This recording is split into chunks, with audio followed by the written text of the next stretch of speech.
Arnold Prentice helped his wife, Terry Prentice, into the low 2015 Corvette. "New models are already out," he hinted, settling into the driver's seat. He left the parking lot of Dr. Desi Faubacher's medical office and headed north on Highway 19 toward Algie, Louisiana. Terry grabbed his hand and giggled happily. "Let's see, you're 66 now, wow," Terry teased. "That means you'll be 84 when he graduates." Arnold smiled. The 29-year-old woman suddenly became thoughtful. "You're happy, aren't you?" she asked. "You really want a baby, don't you?" He assured her that he was delighted at the idea that she might be pregnant when she told him her suspicions. He reassured her as he made an appointment with Dr. Mark Faubacher. He assured her again as they sat in the young doctor's office, awaiting the results. But now the attractive brunette looked doubtful. 64-year-old Arnold Prentice met 27-year-old Terry Huvel at a charity event for St. Anne's Animal Shelter. Beauty was one of the volunteers, and Arnold was one of the donors. Arnold wouldn't care if all the dogs and cats in St. Anne's Parish died tomorrow. But the businessman knew that a donation of $1,000 meant tens of thousands of dollars of goodwill, good public relations. Terry knew she was attractive. She had heard it all her life. She had a sweet smile, big brown doe eyes, and big breasts. The few donors who showed up to the event with wine and cheese chatted casually with her while dropping a few $100s into the donation bucket. Their gazes did not rise above her low neckline. Arnold then walked over and placed a check for $5,000 in her bucket. For $5,000, he got her phone number and a date. He took her to Restaurant Henry, an exclusive French restaurant in Algie. From there, they went on a helicopter tour of the Atchafalaya swamps, and then we went to his big house for sex. Arnold Jerome Prentice was not an ugly man, but he wasn't a very attractive man either. His features looked a little pointed, his hair was a dirty gray color, and his eyes were angry little slits in his pointed face. His chest was depressed, his stomach bulged, and his legs were weak sticks. Terry wasn't a virgin when she fell into Arnold's big bed. She had 4 male and 2 female partners. Less than a year after the charity event, Arnold asked Terry to marry him, and she accepted. Now traveling north on Highway 19, Terry asked Arnold again if he was happy about the baby. The car crossed Highway 52 suddenly. A tractor with a trailer appeared behind the powerful car. Arnold's blood froze in his veins when he saw another tractor with a trailer on the strip heading south, also heading north. Ahead of him, he saw 2 dark dots on a 2-lane asphalt road. This section of Highway 19 had virtually no shoulders for 7 miles from Highway 52 to Highway 54. Deep drainage ditches lined both sides of the narrow road. "Damn, damn, damn," Arnold cursed as the tractor-trailer right behind them pulled even closer to his bumper. Terry looked around puzzled. She saw that a large truck was standing behind them, and the second truck, driving in the oncoming lane, was almost next to them. Ahead were 2 dark dots moving towards them. Arnold pressed the Bluetooth button on the dashboard. "Yes," a stern voice cut through Arnold's classical music. "It was supposed to happen when she went south," Arnold said sharply. "We're going north. I'm in the car." "About?" asked in a voice that sounded funny. "Cancel it," Arnold ordered. "Cancel." "Why, Arnold? Why?" Terry sobbed, realizing what was happening. "Because, you fucking bitch, I had a vasectomy 20 years ago," Arnold screamed. "Sorry, Mr. Prentice, I can't," the man laughed. "Look, damn it, I'll pay twice as much," Arnold shouted. "It's not about the money, Mr. Prentice," the man said in a firm voice. "It's about my sister. Do you remember Gloria?" "She drowned," Arnold sobbed. "It was an accident. She drowned, damn it." But in response, there was only a metallic click. The driver held the trailer in a horizontal position. Then he positioned himself behind another southern tractor. The northern tractor moved forward, crushing the remains even more.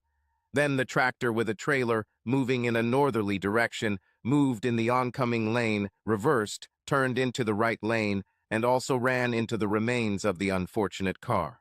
Then the driver of the second, now northern tractor-trailer stopped again, just ahead of the scattered wreckage. Darren Lotto was losing his battle with addiction. He was now fast asleep, pressed against the passenger window of the tractor-trailer. The driver reached out, pulled Darren into the driver's seat, and got off. "What?" Darren muttered. The driver got into the second Southern tractor, nodded to his partner, and he honked. The first Southern tractor started moving, followed by the second. The entire ballet scene took less than 4 minutes from the moment Arnold and Terry crossed Highway 52 to the moment Eric Rodriguez, Gloria's brother, radioed that he witnessed a tractor-trailer hit a sports car. Darren Lotto will be charged with manslaughter, but will die from untreated hepatitis before the trial begins. Barbara Hinton took her 1978 Z28 to Hinton Chevrolet. Her 8-track tape in Boston is stuck again. Dad said she was pushing too hard, but Barbara knew she wasn't. "Stuck again?" asked Zeke, the chief mechanic, as Barbara carefully climbed out of the car. "Yeah, and I didn't do anything," Barbara said before Zeke could accuse her of anything. "Hey, it happens," Zeke shrugged. Arnold Prentice was a new salesman at the car dealership, but the 28-year-old has already made a name for himself. He was an aggressive salesman and knew how to convince a buyer to agree to those extras that added value to his new car. "Hello, while Zeke works on your car, would you like to take a look at some of the other cars?" Arnold asked the fat 18-year-old girl. She grinned at the man. I'm Barbara. My dad owns this place," she said arrogantly. "I know," Arnold smiled. "I saw your photo on my desk." He took her plump hand and placed it on his, leading her out of the repair area. "Just used it as an excuse to talk to you," Arnold admitted. By the time Arnold and Barbara looked around at the several colorful minivans, the love vans in their parking lot, Zeke had already pulled out the Boston cassette and placed it on the passenger seat. "Oh, hi, Boston, huh? They will perform next Thursday at the Biloxi Amphitheater," Arnold said. "You want to go?" Glenn and Peggy Hinton categorically forbade their 18-year-old daughter from going to a concert with a 28-year-old man. It was a school day. She was only 18, and he was too old for her. So she snuck out of the house and met Arnold on the corner. He borrowed a neighbor's van and bought 3 cigarettes. The concert was loud and noisy. Varvara tried beer for the first time, smoked a prohibited substance for the first time. And at a gas station on I-10 at 3:41 in the morning, she slept with a man for the first time. Barbara was grounded for a month, and Glenn was very tempted to fire the impudent salesman. But Arnold's performance was too good to justify his dismissal. And 2 months after the Boston concert, Barbara admitted that she was pregnant. The wedding was hasty, and Glenn gave them a honeymoon in Hawaii. Arnold was sure that the Hawaiian honeymoon was intended as punishment. Having a 250-pound girl in a dark van while drunk and stoned was hard enough. But seeing a 5'2", 250-pound girl in a bikini and then sleeping with her was excruciating. On her honeymoon, Barbara learned to give pleasure. She also learned that she liked alcohol. Arnold supplied her with numerous drinks. If she was passed out from drinking, perhaps he could avoid having sex with her. Fat, drunk, tanned, and happy, Barbara set up home in the small apartment that Arnold rented. A month after their wedding, Barbara persuaded her father to guarantee a home loan. Barbara liked to give pleasure, she liked to have sex, and she liked it almost as much as she liked eating and drinking. By the time Edward Jerome Prentice was born, her weight had increased from 247 pounds to 310 pounds. From Eddie's first cry, Arnold felt love, a connection with another person. The child was perfect, with dark curly hair, long eyelashes, and an angelic chubby face. Glenn and Peggy also adored their first grandchild. Suddenly, Barbara felt hurt and angry. She was the only child of Glenn and Peggy. All her life, she received undivided attention. All her life, she was adored and spoiled. So she drank and ate. By Eddie's first birthday, Barbara's weight had reached 338 pounds. Arnold continued to perform well, consistently selling more vehicles than other salespeople at Hinton Chevrolet each month.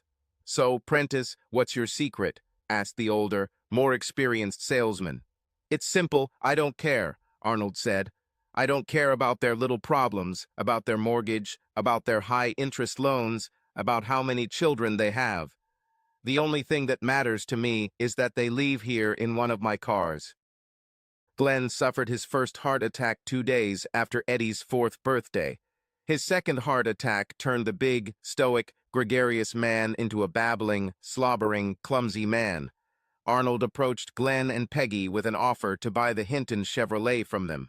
By this time, Glenn and Peggy did not like the impudent man, even if he was the father of their precious grandson. But selling the dealership would give them the freedom to do something they've been putting off. 2 months after Hinton Chevrolet became Prentice Chevrolet, Glenn suffered his third and final heart attack. Arnold held his wife's hand as she cried bitterly. Arnold consoled her, supported her, even made love to her the evening after her father's funeral. Peggy couldn't cope with the loss of her husband, her first and only love. Less than a month after his death, Peggy poured herself a glass of white wine and washed it down with several sleeping pills. By the time the bottle was empty, Peggy had taken all the sleeping pills. The housekeeper found Peggy the next morning lying on her bed with a photograph of Glenn Hinton in her hand. It was a photograph of Glenn Hinton in his school football uniform. Then he was a handsome and brave young man. Arnold arranged for Peggy to be buried with this photo. Again he held his wife's hand, comforting her as she cried bitterly. And again he lay down on her and made love to her. 3 weeks after Eddie's 5th birthday, Barbara Margaret Hinton Prentice, already weighing 412 pounds, decided to go on a diet. She stocked up on diet pills and fresh fruits and vegetables. By the end of the month, 4 weeks after the near-starvation diet, she had lost only 17 pounds. She doubled her water intake, doubled her diuretics and diet pills, and virtually gave up food. By the end of the next month, she had lost 53 pounds. She couldn't enjoy her appearance, though. Her vision began to deteriorate. Her hair was falling out in clumps, and an ugly rash began to appear on her neck and chest. Someone recommended laxatives and sea salt enemas. Arnold Prentice came home after working from 9 in the morning to 10 at night, as usual. It occurred to him that he had not seen or heard from Barbara for several days. Prentice Chevrolet was closed on Sundays, and Arnold couldn't remember if he'd seen her even last Sunday. "Barbara," he called. He entered her bedroom and looked at the unmade bed.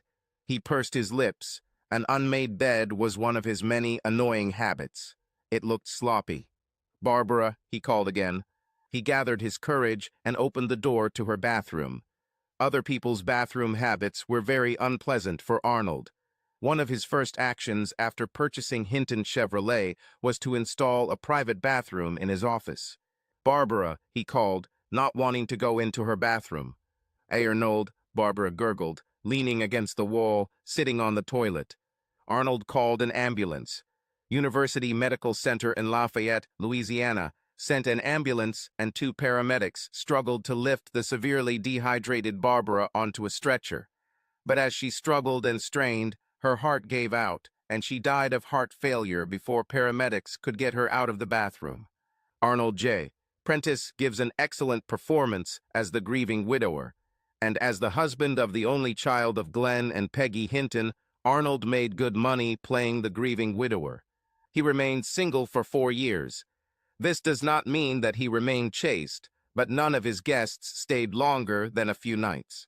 In 1988, Arnold met Gloria Rodriguez when the 22-year-old woman was looking for an inexpensive, reliable car. Her long black hair fell to her ankles, but even that curtain couldn't hide her delicious curves as she bent down to look at the price of the small car. As she straightened up with a look of disgust on her pretty face, her large breasts were visible to the salesman as he walked toward a potential buyer. However, Arnold noticed Gloria first and blocked Dale Green's path before he could greet Gloria. Although he had not been on the sales floor for several years, Arnold switched into salesman mode. While Dale was content to show off the truck to the young couple, Arnold offered a full sales presentation. They married 6 months after Gloria Rodriguez walked into his car dealership, and Arnold even took a week off for his honeymoon. Hawaii with a morbidly obese woman was torture. Hawaii with a 22-year-old woman with a deeply tanned body made for a bright yellow bikini and an obscenely red monokini was a delight. If Gloria noticed that her husband was completely unsuitable for the beach, unsuitable for going out in public in anything other than a full suit, she did not show it. She played the role of a loving, attentive, flirtatious bride to her much older, skinny-legged, sunken-chested husband.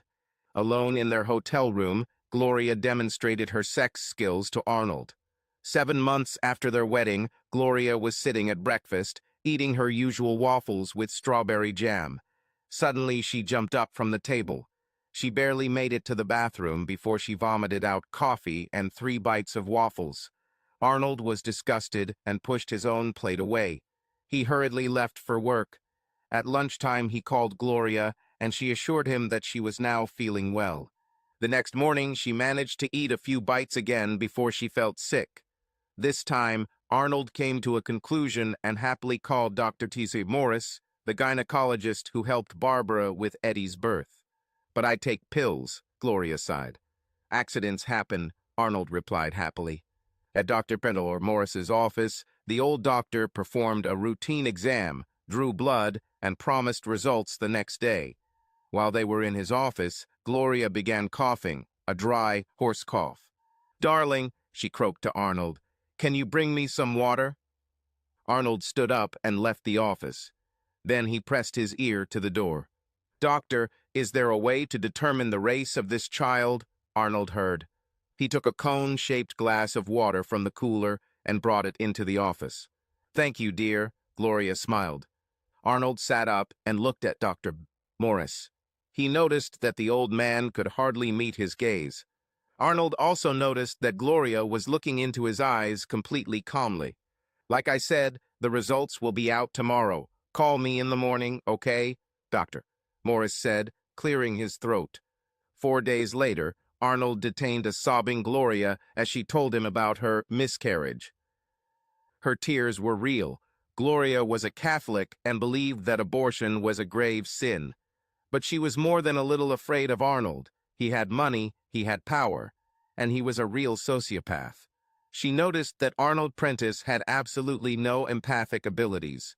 Arnold held his wife as she cried over the loss of their child, but he himself did not shed a single tear. He then prepared her a cup of chamomile tea. He added 4 of Barbara's Valium tablets to the hot liquid after crushing them. "Here, my dear," he said tenderly, "this will help you sleep." She should have been wary of his gentle tone. She took the tea and sipped, smiling at the teaspoon of honey he added to the hot liquid. She finished her cup, refused the second, then tried to get up from the couch.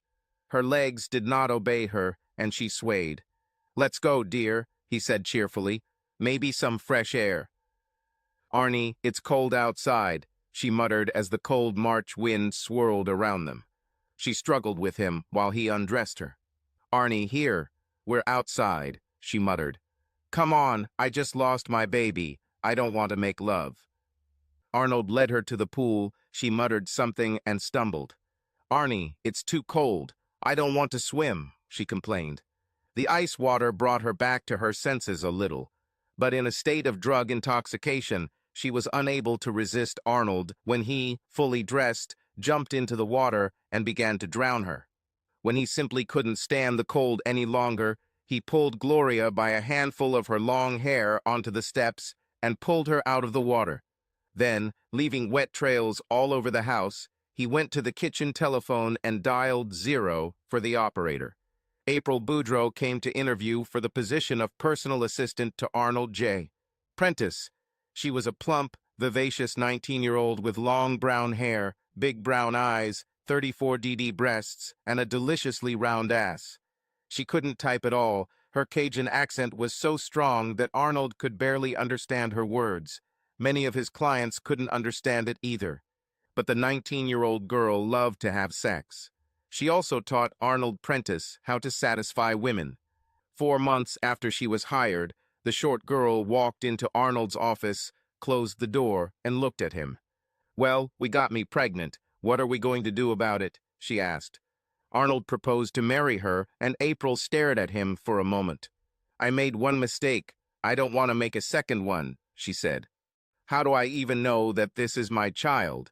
Arnold asked defiantly. "How do you know it's not true?" she answered. April quit that same day. 6.5 months later, she gave birth to Robin Michael Boudreau.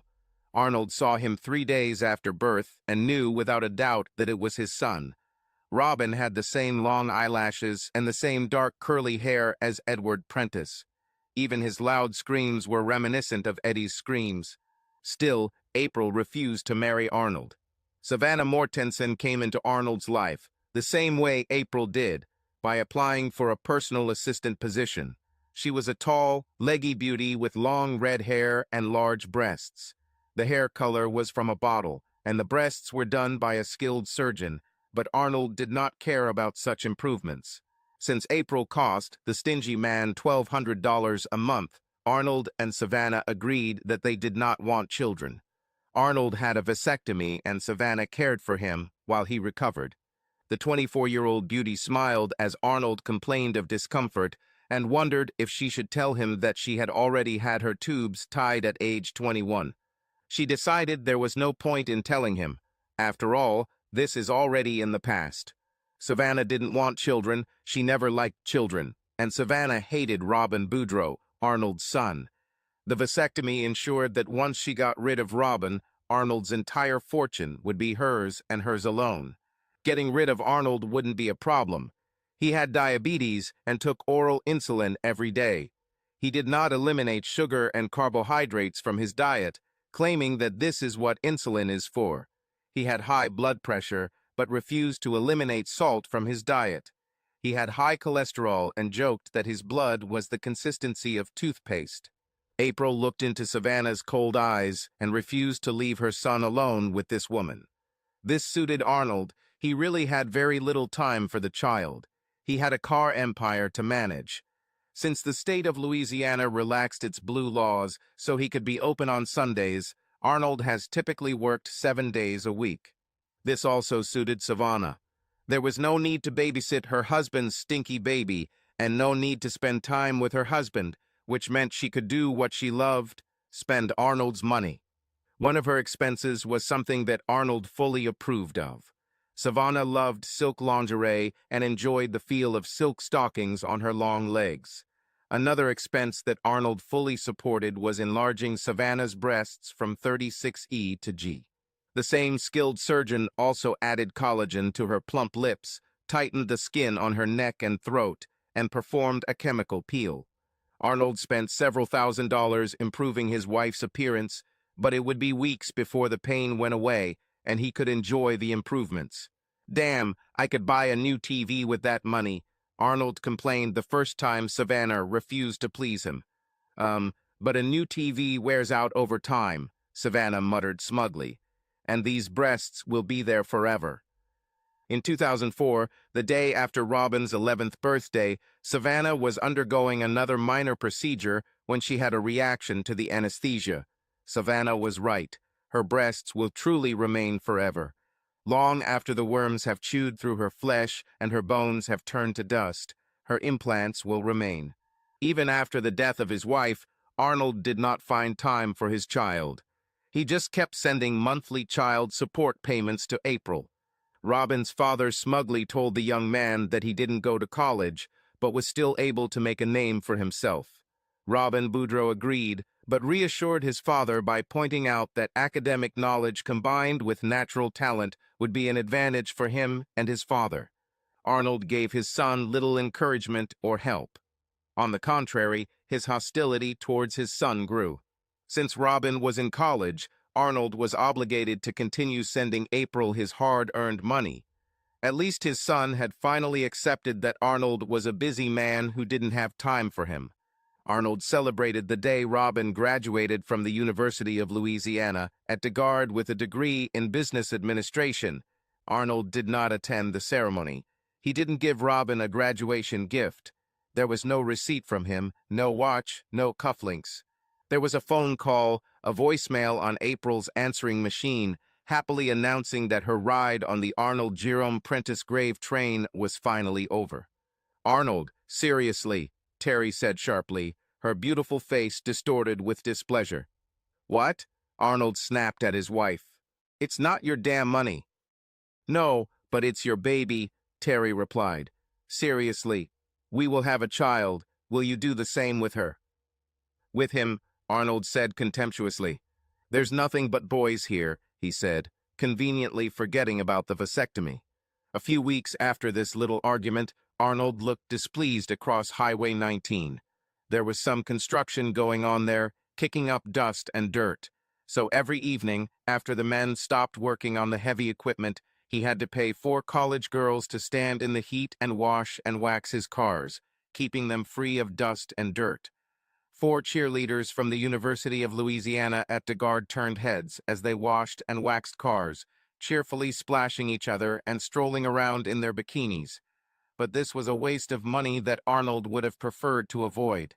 A few weeks later, construction was completed, and then a sign appeared and a long line of trucks began. What the hell? Arnold shouted when he saw the words Boudreaux Ford in bold letters. At 22, Robin had no experience with a Ford franchise, but his mother had. April Boudreaux happily filled out all the forms, happily signed all the paperwork, and then appointed Robin Boudreaux as her CEO. Hey, Dad, are you here to test drive one of the Mustangs? Robin joyfully greeted Arnold as he flew into the new car dealership. You son of a bitch, Arnold hissed angrily at his son. This is true? And my mom always calls me son of a bastard, Robin chuckled. I don't know what game you've decided to play, but you're going to lose, do you hear? I'll crush you like a cockroach, do you hear? Arnold shouted. My God, who is this? The buyer asked one of the pretty saleswomen. This is Prentice. He has a salon across the street, the young blonde giggled. Do you want to buy a car from him? Arnold clenched his teeth and looked at his son with hatred. Then he turned and left the exhibition hall. Bye, come again, Robin called after him, then turned and greeted a potential client who walked in just as Arnold was leaving. Arnold watched as one potential sale after another went across the street to Boudreaux Ford. His own sales were still good, but Arnold saw every car that came in and out of Boudreaux Ford as a lost sale. Arnold's endocrinologist told him he needed better control of his diabetes. His blood sugar levels routinely hovered around 200 degrees. His therapist strongly recommended that Arnold exercise more and lose weight.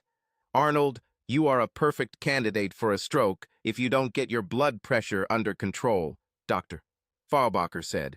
And this nasty thing you call blood, I'm surprised that your heart is working at all, the young doctor continued. I'm surprised he even has a heart, Terry said, and even Arnold chuckled at her wit. However, Arnold did not make any changes. His only form of physical activity was a furious, screaming tirade at every sales meeting in which he cursed at Boudreaux Ford. One day, while Arnold was at work, Terry drove her Corvette to Babbage's department store in Bender, Louisiana. Personally, she didn't like the underwear her husband insisted she wear. Arnold, easy-to-reach girls wear such things, she objected. So what? Be such an easy-to-reach girl, Arnold demanded. She tore another pair of stockings, so she decided to replace them. She liked tights better, but Arnold hated them. The garters cut my legs when I sit down, Terry tried to explain. But tights are in the way, Arnold objected. Damn, this is great. Is this the 2015th? Asked a handsome young man as Terry stepped out of the Corvette. Yes, it is. Terry smiled sweetly at Virgil Arsenault. Do you have one? Yeah, exactly, Virgil laughed. No, that's my cool Corolla over there. Oh, Corolla, I heard she can go from 0 to 40 in 10 minutes, Terry teased lightly. And at the same time they save great gas, said the unemployed man. This is what he came to the fashion department store for. First United Bank noticed suspicious activity at its workplace. He spent too much time looking at accounts that had been inactive for 12 months or more. Heidi Mock, the branch manager, considered this reason enough to fire him. After that, he worked as an accountant at St. Elizabeth's Trauma Center. Paula Lambert, CEO of St. Elizabeth's quickly realized that Virgil was a master at pretending to be busy without actually doing anything useful. After this, he was fired from Abdul's jewelry department. He let a friend borrow a Rolex watch. They have already managed to steal Cartier and Cross watches and 3 Seikos. The street price for the expensive watch was good, enough to pay Virgil's rent for 3 months. Since no evidence could be found linking Virgil to his friend, only Sandy was arrested, but Virgil was left without a job. Virgil has just completed an interview with Brian O'Neill, the head of security at a fashion department store. Now he was grateful for his sunglasses as he stood talking to an attractive woman. Her breasts were phenomenal, but Virgil was sure she wouldn't appreciate his open admiration of her breasts. So, let's switch, Virgil suggested. Oh, I don't know, Terry teased as she walked away. Virgil turned and fell into step with her. I'm not busy right now, he said lightly. I'm dying to see what the Corvette driver is buying here. I think you'll be disappointed, she smiled as he opened the door for her. With the young man by her side, Terry actually bought sheer stockings to replace the torn ones. She then also bought a pair of red ones. No, I'm not disappointed at all, Virgil said as he carried her small purchase. He handed her the purchase as they approached her car. Listen, have you ever eaten at Clark's? Virgil asked. Arnold actually really liked Clark's, and Terry was tired of the burgers there. In fact, I'm fed up with this place, Terry admitted. Have you ever eaten at Salad Lights? Salads? I love this place, Virgil lied. Terry took them to a small restaurant and ordered a salad with grilled tofu and raspberry vinaigrette. Virgil hesitated and ended up ordering a cranberry-orange salad with ranch dressing. He showed his best smile, used his witty remarks.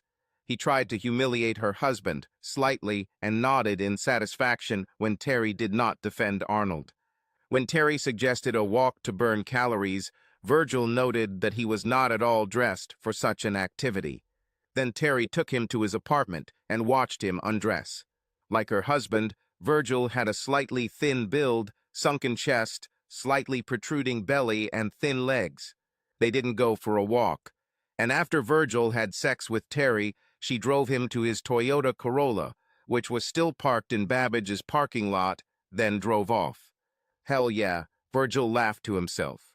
With such a woman, I'll eat damn salads every day. 2.5 months later, Virgil walked up 2 flights of stairs and found the expected eviction notice taped to the door. Despondently, he opened the door to his apartment. Just as he was about to enter, 2 large men pushed him hard against the door. The force of the push pushed the door open and Virgil fell to the floor of his apartment. Hey, Virgil, one of the large men said cheerfully, slamming the door. We hear you like to have women you're not married to, another man said cheerfully, grabbing Virgil by a handful of his thinning hair. What? She never. I didn't know she, Virgil lied. A punch to Virgil's face interrupted his words. Then the 2 men slowly, methodically began beating him. Next time, maybe you should keep your seat in your pants, got it? One of the men finally said, and they left. After 3 hours, Virgil managed to crawl to the next door and knock weakly on it until the neighbor opened it. Mater Dios, the neighbor shouted when he saw the bloodied Virgil. At the funeral of Arnold and Terry Prentice, the casket was closed. Very few people were present. Terry had friends before her marriage to Arnold, but Arnold's evil temper and overbearing nature drove them away. Robin and his mother attended the funeral. Neither of them shed a tear. Arnold was cold, domineering, and distant from mother and son.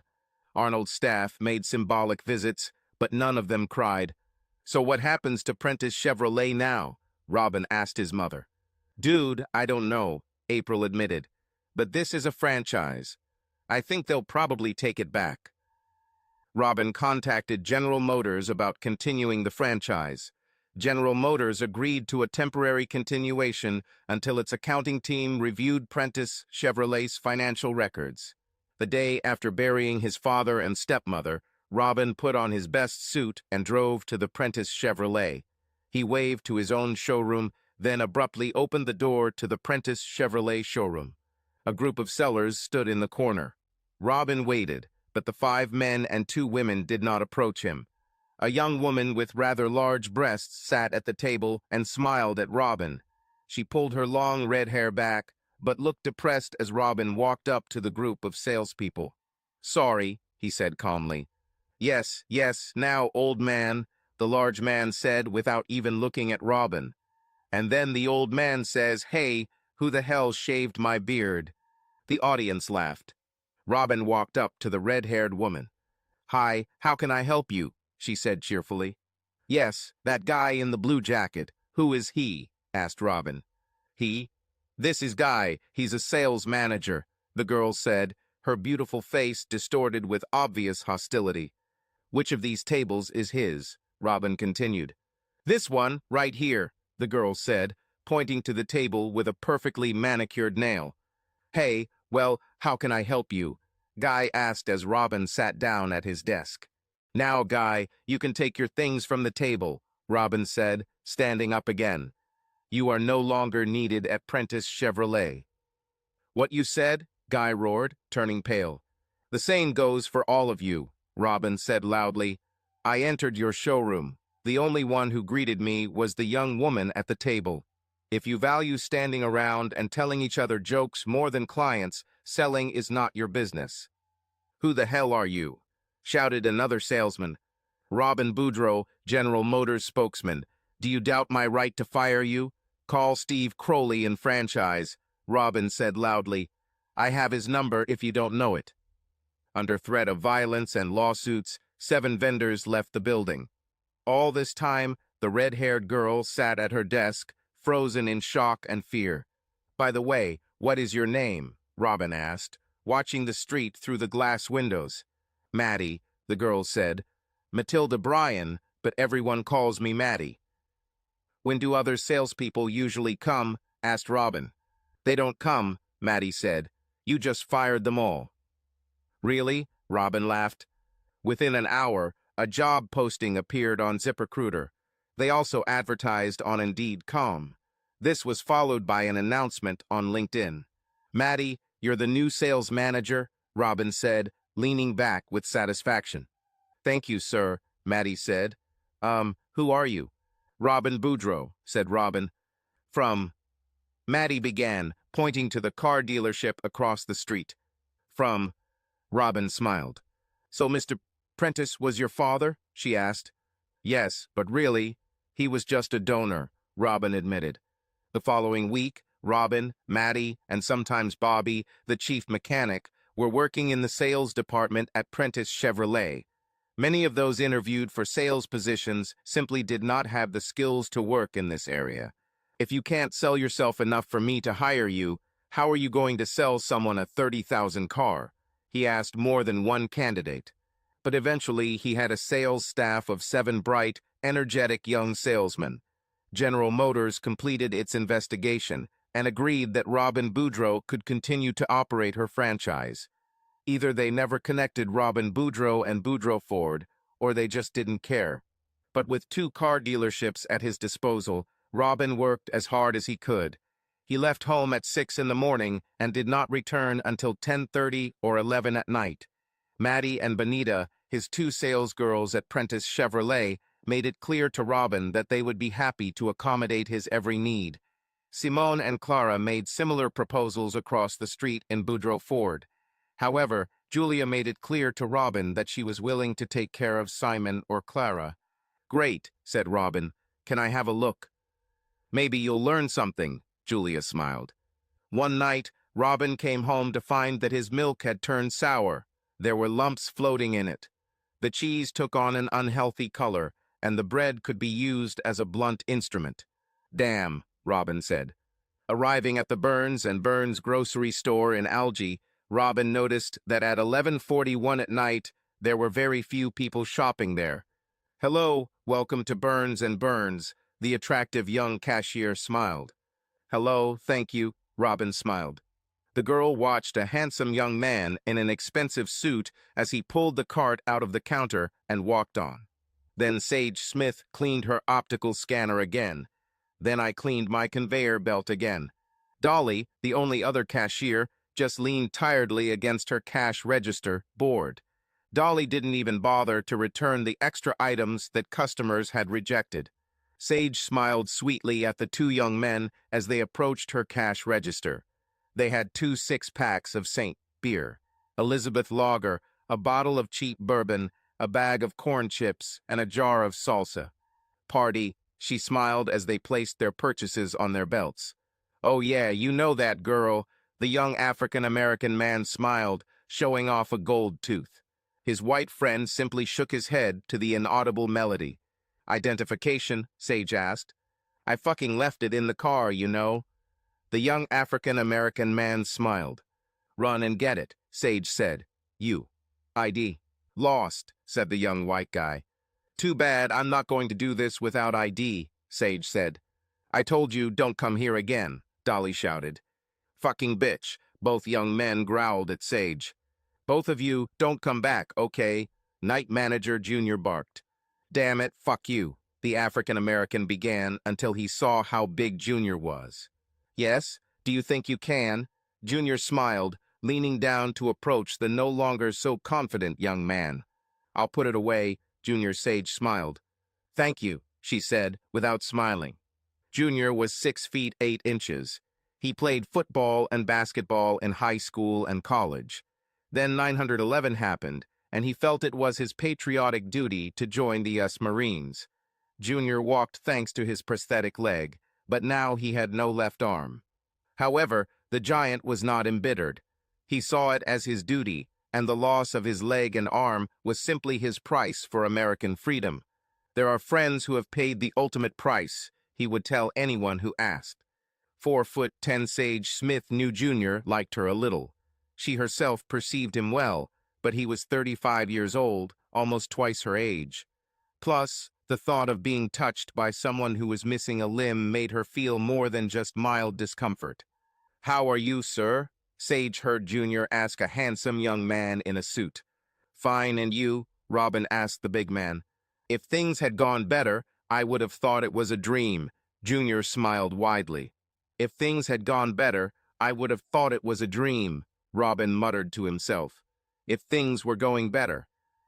Junior returned to the front of the store, collected the excess items from Dolly's register, and walked around the store, talking to several customers while he returned the items to the shelves. Sage resisted the urge to look at his watch. She knew it was not yet midnight. The girl examined the cash register, but there was nothing to do.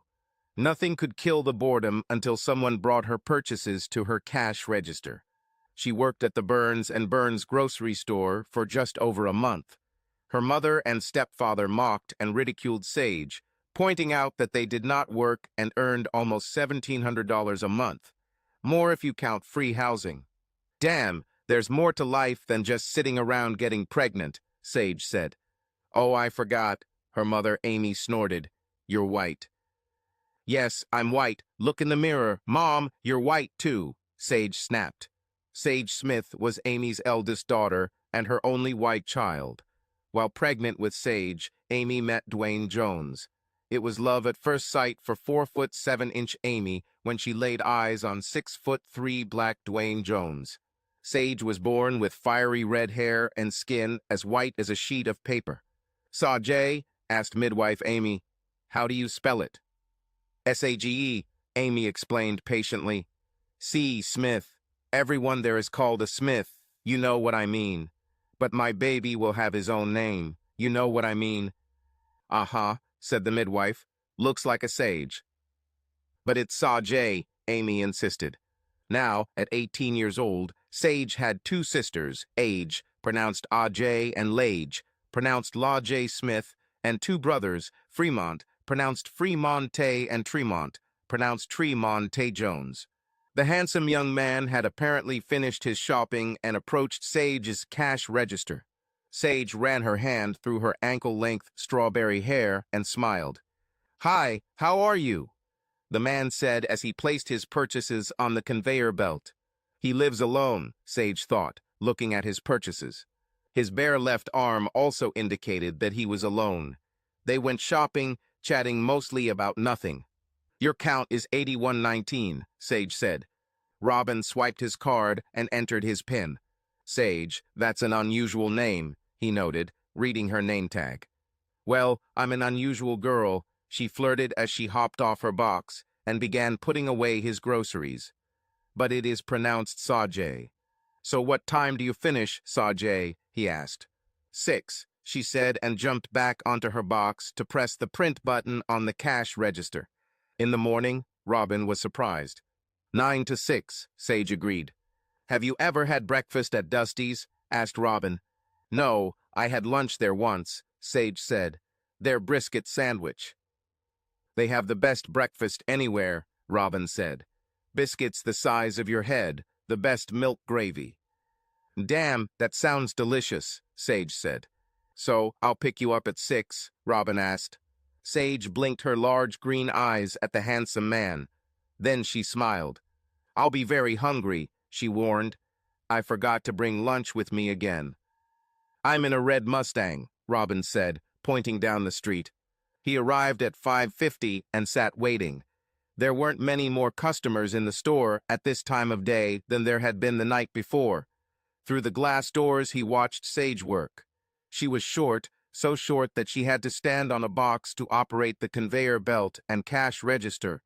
But she had long reddish blonde hair and a lovely ass.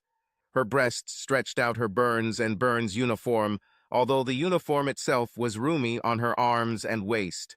At 6:05, another Burns and Burns employee came up and relieved Sage. 4 minutes later, Sage ran outside. Hey, sorry I'm late. Linda always does that. She comes late, Sage apologized as Robin opened the car door for her. Hey, that's great. What car did you say that? 2015 Mustang, Robin said. Robin drove quickly, hoping to impress the petite girl. Is this a new suit? Sage asked. What? No, not really. He's about 8-9 months old, Robin said. But you were wearing a different one last night, Sage noted. Yeah, I'm not going to wear the same suit 2 days in a row, Robin smiled. Is this your real hair? Sage asked as they pulled up to the restaurant. What? Robin laughed. Tommy, my last boyfriend, he tried to do chemo and messed it up, Sage said. Yeah, that's my real hair, Robin laughed. Love the way it curls like that, Sage said, actually reaching out with a small hand and running her fingers through Robin's thick brown hair. Robin ordered a chicken steak breakfast, and Sage decided on an omelet with vegetables. Don't worry, I'm not one of those stupid vegetarians, Sage assured Rabina. Over breakfast, they chatted, the two young people getting to know each other. Then he took her home. Sage could tell Robin was shocked by her neighborhood. She could also tell that he felt uncomfortable, nervous at the Waters housing project.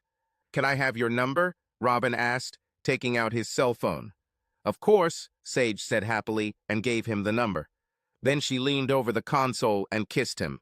Soft, closed mouth, lips to lips. Later, alligator, she said and got out of his car. Robin drove to work and spent the day between 2 car dealerships. He then asked Maddie what romantic place she would recommend for a date. At Henry's, the last guy took me there. Then we went in a hot air balloon, she said. Wow, that really sounds great, Robin agreed. It sounds stupid, but Jack took me to the petting zoo in Pin Oak, Anita offered, smiling when her client said he'd like to test drive the Malibu. In her darkened bedroom, Sage slept. Slept as well as anyone could with loud rap music blaring and vibrating through the walls of their 2-bedroom apartment. She didn't hear her phone ringing and beeping over the blaring music. Later she will see that she had a message. She smiled when she heard Robin's voice and then gasped when he mentioned Henry's restaurant.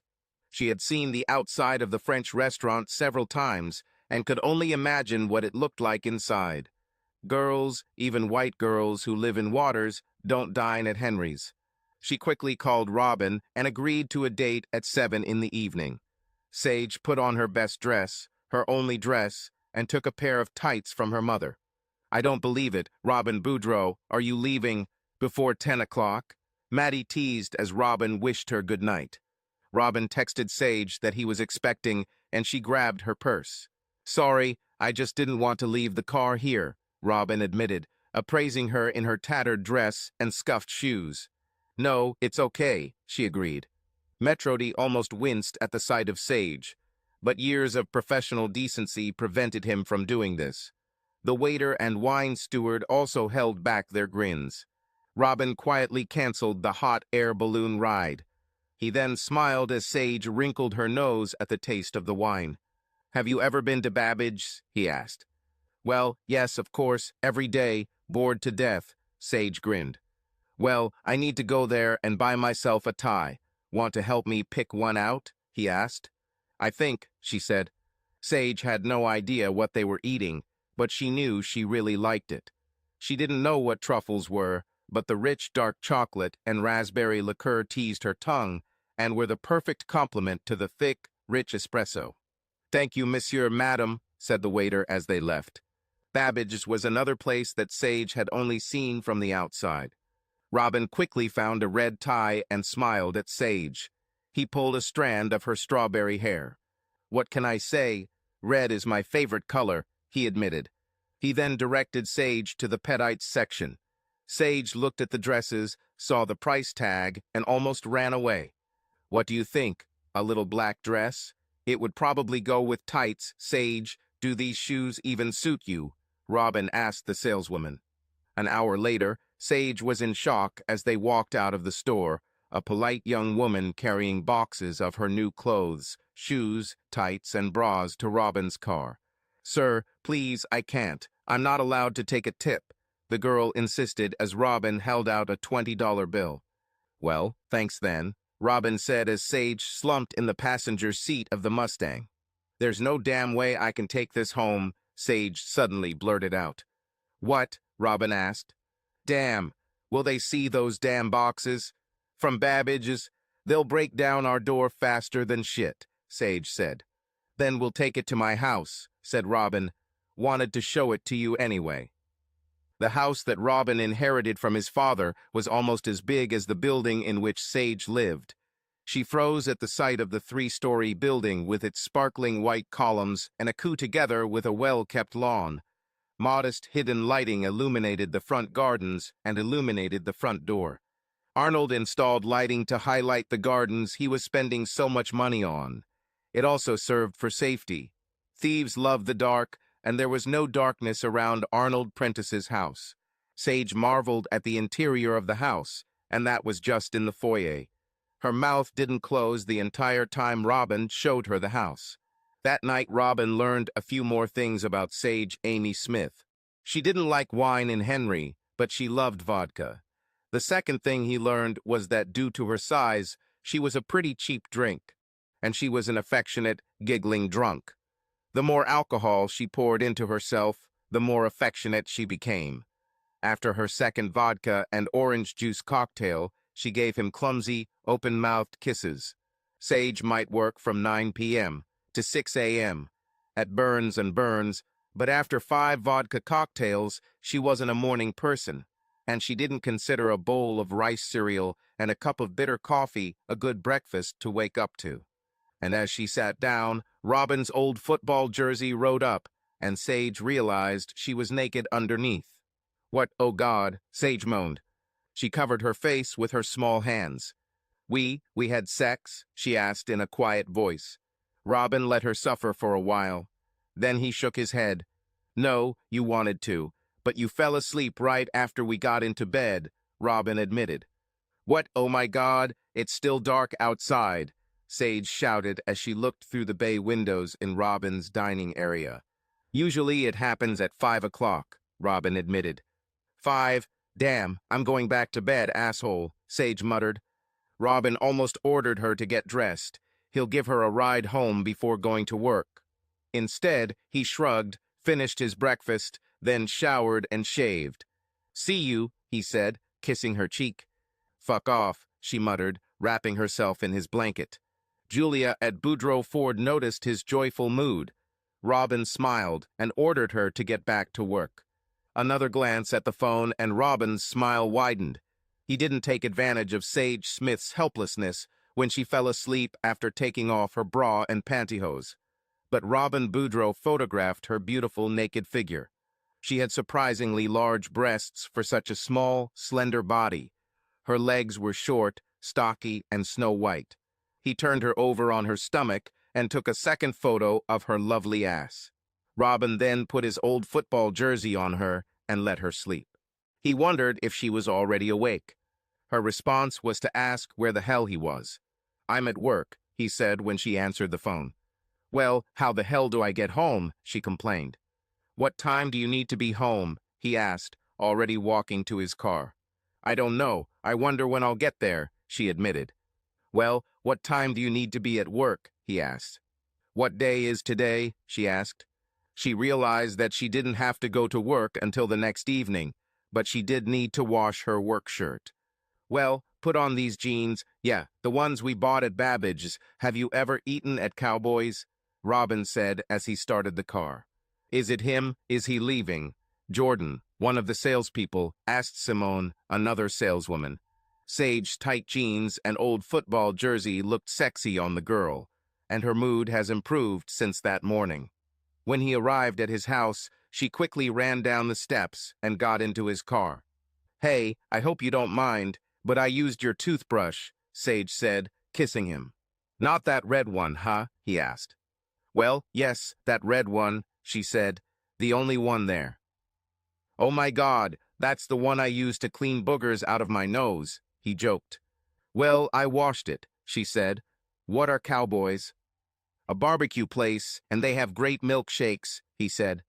For a little girl, Sage ate a lot. She managed to finish her brisket sandwich, her fries, her baked beans, and half of her fried jalapenos, as well as her double chocolate milkshake. "Okay, now should I take you home?" Robin asked. "Yeah," Sage shrugged. "So where are we going tonight?" "Sales meeting at Boudreaux Ford," Robin said. "So nowhere." "Oh," Sage said quietly. "What?" Robin asked.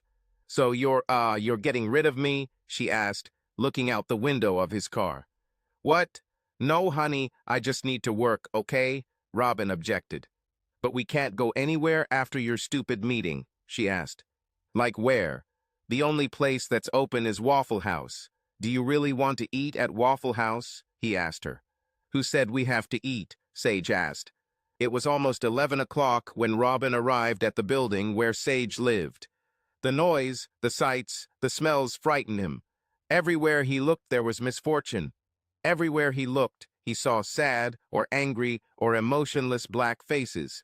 Everywhere he looked, everything was in decline.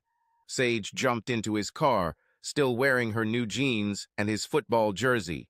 In her hand was a bag of groceries. "My work clothes," she explained. Again she drank his vodka and even pouted when he asked her to stop. "Well, last night, had 5 of these and just passed out," he reminded her. "Whatever," she grumbled, but did not drink the 4th. In his bedroom, she quickly took off her old scuffed tennis shoes, soccer jersey, bra, and jeans. Sage then watched as Robin carefully removed her pants and shirt. They had sex. Then they fell asleep. Again, Sage scolded him when he woke her up in the morning, kissed her, and told her he was leaving. She squealed when he slapped her bare bottom, then kissed him again. Robin started his day at Boudreaux Ford. Sales were going well, and the mechanics were working too. He kept one eye on the time, and at 11:30, he texted Sage that he would pick her up for lunch. "Really? You're leaving again?" Jordan asked as Robin headed to his car. "Hey," Robin smiled. "I'm the boss. You don't need to tell the boss how to do his job, right?" Sage wasn't ready to leave. In fact, she was still in his bed, still naked. They made love, although Sage laughed when Robin called it lovemaking. "Call it what you want," she laughed. "Just take me." At 12:30, he pulled her out of bed and ordered her to get dressed. He then took her to Dusty's for lunch. After lunch, he took her home. Again, everywhere he looked, it depressed him. If Sage noticed the desolation around her, she didn't show it, chatting happily. Sage chatted with Dolly, telling her about Robin, about their passionate night. The doors opened and Sage turned to greet the customers. "Listen here, bitch," shouted the young man, waving a pistol. "Open the damn cash register." Sage quickly pressed the no sale button and the drawer slid open. As she pressed the no sale button, her left foot furiously pressed the silent alarm button. "Come on, bitch, open up," the young man shouted at Dolly. Dolly wasn't moving fast enough to satisfy the addict. He pulled the trigger, there was a deafening roar, and Dolly coughed and fell to the floor. "Damn, see what you made me do," shouted the young man. "Oh God, please, I don't want to die," Sage begged, crouching under the open cash register drawer. "Damn, now I have to kill you too," shouted the young man, pointing the gun at Sage's frightened face. "Don't, I won't tell anyone," Sage pleaded. Just as he was about to pull the trigger, he was killed. Sage heard a roar a nanosecond after the young man's face disappeared. Sage spent the rest of the night talking to the police, talking to Junior, crying over Dolly's life-threatening injuries. And then there was Robin. She collapsed into his arms, sobbing and screaming. She almost died. The gun was pointed directly at her head. The young man was ready to pull the trigger. "She doesn't work here anymore," Robin told Junior firmly. "I understand," Junior nodded grimly. Robin took the sobbing Sage to his home, undressed her, and put her to bed. In the morning, he didn't wake her up. He just quietly got ready for work. Robin met Sage's family. Fremont made $20 by standing on the street and keeping people away from Robin's Mustang. Sage met Robin's mother. She was 44 years old, but to be honest, April Boudreaux looked almost 60. Her face was wrinkled and saggy, veins visible under the pale skin of her face and arms. April's hands were shaking terribly until she drank her first drink. Once April managed to drink her glass of premium St. Elizabeth's, her trembling decreased. "Man, boy, love her, yeah," April jokes. "But how did you find someone as small as me, huh?" I had to look it up, yeah." Robin's accent thickened considerably as he spoke to his mother. "But Smith, it's not some Cajun name, no," April continued. "Do you even know how to cook?" "Yes," Sage said, and pretended to dial a phone number. "Hello, Domino's?" After she downed her second drink, April tried to show Sage how to cook. Sage was afraid of the heat, and when the frog legs started jumping on the cast iron skillet, she almost fainted. "Man, it's just nerves, yeah." April tried to calm the girl down. "They taste like chicken." "Then why don't we eat chicken?" Sage asked. "I can't catch any chickens," April said. "Mom, seriously," Robin laughed. "No, you didn't catch it, no." "Quiet," April giggled. "She doesn't know that." They ate lunch, and April had 4 more drinks before Robin and Sage left. During lunch, Sage also had 3 drinks, so she felt happy and loving. "Do you, see why I don't like it when you drink?" Robin asked. "What?" Sage asked. "I mean, I know she looks fine, but did you see how drunk she got?" Robin continued. He wiped away an angry tear. "Love her, but she drinks herself to death, yeah," he said. Seeing how upset he was, Sage actually tried to limit her alcohol consumption. The problem was that when she missed a drink, her thirst only increased. And after the first drink, Sage invariably wanted a second. And the second one was just warming it up for the third one. Over time, Sage learned to cook. She also learned to clean.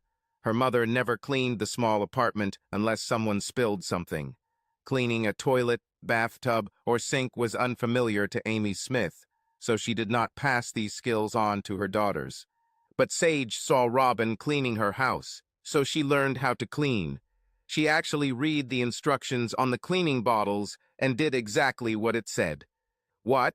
Sage screamed at Robin when he came home and wanted sex. "I cleaned all day, cooked you dinner, and you also want sex?" "Yes, Sage, women have been cooking, cleaning, and having sex since the beginning of time," Robin laughed. "Well, that's where it ends," she muttered. "You can choose either steak and gravy or sex." "Does one of them have rice or gravy in it?" Robin asked. "Oh, you asshole," Sage laughed and kissed him. "I love you, yes." "And you were around my mom too much, yeah," Robin commented. "You weren't a little Cajun girl, I met you know." Vernon Flehy was Robin Boudreaux's neighbor. The 40-year-old man didn't like Arnold Prentice, and Arnold didn't like the always stoned, immature sorority boy. This man won $500,000 in the lottery. He used 10% of his after-tax winnings to visit various stores and gas stations in St. Elizabeth and St. Anne parishes and buy 10 more discounted tickets at each stop. The risk paid off. He won another $200,000 after taxes, bought a house and a 1974 Lincoln Mark Roman 4. Since then, Vernon has made a living selling on eBay. This left the man with too much free time, so he often held parties in his 3-story home, with a 12-person hot tub and large lagoon-shaped swimming pool. Vernon never invited Arnold Prentice to his parties, but he did invite Arnold's wife, Terry. The young woman never came, but Vernon invited her whenever he saw her. When Robin moved into his father's house, Vernon stuffed his body into a pair of tight swim trunks and trudged towards the house. He welcomed Robin into his neighborhood and invited the young man to his home for a party. Robin was actually present, seeing 30 or 40 young, scantily clad bodies frolicking around. Vernon invited Robin to other parties, but Robin refused. Sexually immoral behavior confused him. The heavy alcohol and substance use that Robin observed simply did not sit well with him. But that didn't stop Vernon from inviting young, handsome Robin to his home. Vernon hobbled over to Boudreau's house and knocked on the door. He was having another party and invited dancers from the Hammer, Elegante, Mickey's, and Conquistador, a new male strip club in Pinocchio. Yeah, Sage asked, looking at the chubby man. Vernon smiled at the short maid Robin had hired. Hey, sweet chicks, is Robin here? He chuckled. No, he's at work, Sage said. About? Well, when he comes home, tell him I'm having another party tomorrow night, around 8 or 9 o'clock, Vernon said. He then looked at the tight t-shirt and short shorts Sage was wearing. You come too, Vernon invited. Is it tomorrow? Sage asked. Yeah, right down the street, pink house, okay? Bring your bathing suit, Vernon suggested, then turned and trudged away. Robin admitted that he heard Sage when she mentioned inviting the fat neighbor. Saturdays? Wise man, it's crazy at the dealerships on Saturdays. There's nothing you can do about it, he said. But that Saturday night, he still made an effort to return home early. 10:30 was early for Robin Boudreau. Sage, Sage, he shouted when he determined that she was not in the kitchen, bedroom, or bathroom. He had a bad feeling in the pit of his stomach. After taking off his suit, Robin put on comfortable khakis, pulled on a shirt, and walked to Vernon Flay's house. The music was blaring, and he just walked in.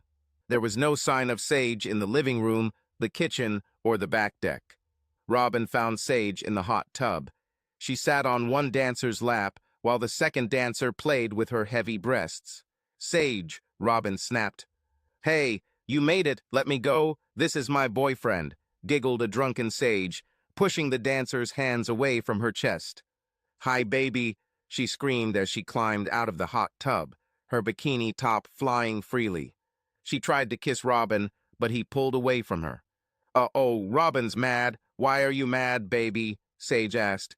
Robin helped a suddenly remorseful Sage find her purse, shoes, and blanket, and they went home. Robin walked with purpose, while the short-legged Sage had to scurry around to keep up with him. All this time she tried to speak. I don't want you to ever go back there, do you hear? Robin exploded as soon as they entered the privacy of his home. Sage burst into tears. She had never seen Robin angry before, and it scared her. And in her chemically confused brain, she felt guilt and remorse, although she did not know why she felt guilt and remorse. Soon after, they kissed and made up. Sage then poured herself more vodka, and then felt even more guilt and remorse because she was drinking and Robin didn't like it when she drank. Although the alcohol made her feel quite amorous, Robin forgave her when she had sex with him. A few weeks after the party, April came to Robin's house to teach Robin a few more recipes. Already quite drunk, April parked the car half in the driveway and half on Robin's manicured lawn. Together, April and Sage made hot water cornbread and meatball stew, and April drank Robin's whiskey and invited Sage to join her.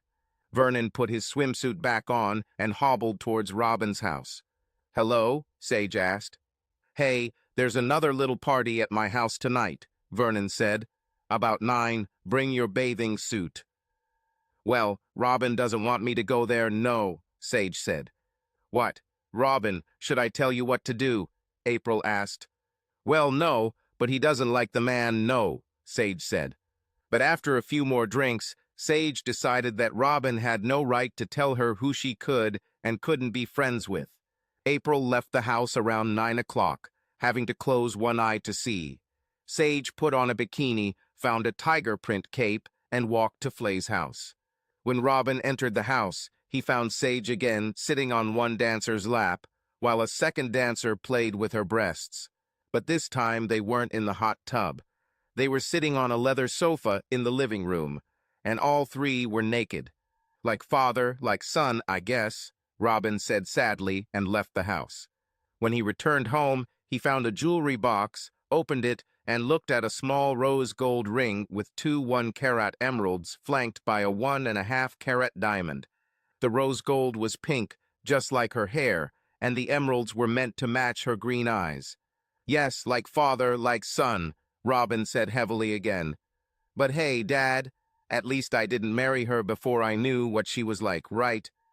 Subscribe to our channel so that your love doesn't cheat on you, and go ahead and listen to the next story, because this story is nothing compared to the next one. If you're under 18, don't even click to the next one.